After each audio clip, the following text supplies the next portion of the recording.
To the new fees that have sparked quite the outrage. Fees on the important identification documents. The High Court has blocked new charges for national identity cards, passports and other immigration documents. This follows a petition arguing that the government introduced the charges in a quote-unquote capricious and arbitrary manner. Here's Rose Wangoi with the latest. The High Court has given some economic breathing space for Kenyans after it issued orders suspending new charges for national identification cards, IDs, passports and other immigration documents as gazetted by the Interior Ministry on Wednesday.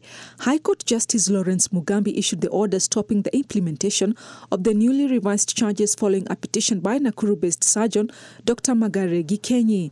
By the Gazette notice, acquiring an identity card for one who had never been registered was listed as costing 1,000 shillings, but it has been a free service. The cost of replacing an ID card has also increased 20-fold to 2,000 shillings from 100 shillings. The cost of a passport has also gone up, with that of a 34-pager, the smallest size, going up from 4,500 Kenya shillings to 7,500 shillings, while a 50-page ordinary passport will now cost applicants 9,500 shillings from the existing 6,000 shillings, and the application fee for a 66-page ordinary passport has shot up by 5,000 to 12,500 shillings.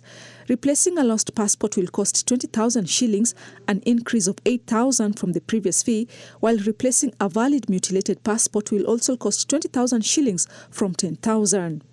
Late registration of death will cost bereaved families 500 shillings from 150 shillings, while the registration of births will cost 200 shillings from the current 50 shillings.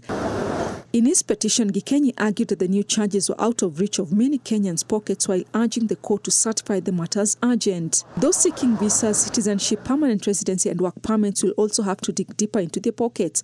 Wednesday night was one that potentially invoked anxiety in many Kenyans as the document surfaced online, but the government was initially uncommittal on ownership.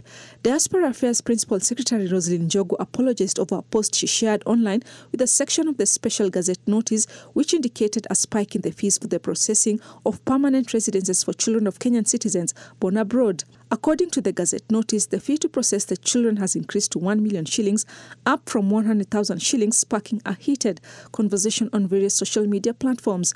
Njogu, through a post shared on her official Twitter account, would later clarify the issue, attributing the quoted amount to an error.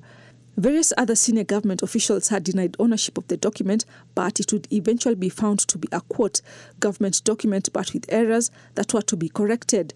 This was further cemented by the action of the court. The Nakuru doctor has sued Interior Cabinet Secretary Kithure Kindiki, his Treasury counterpart Njuguna Ndung'u, the National Assembly and the Attorney General. The court directed that they be served within 3 days. The case will be mentioned on November 29, 2023. Rose Wangoi, NTV.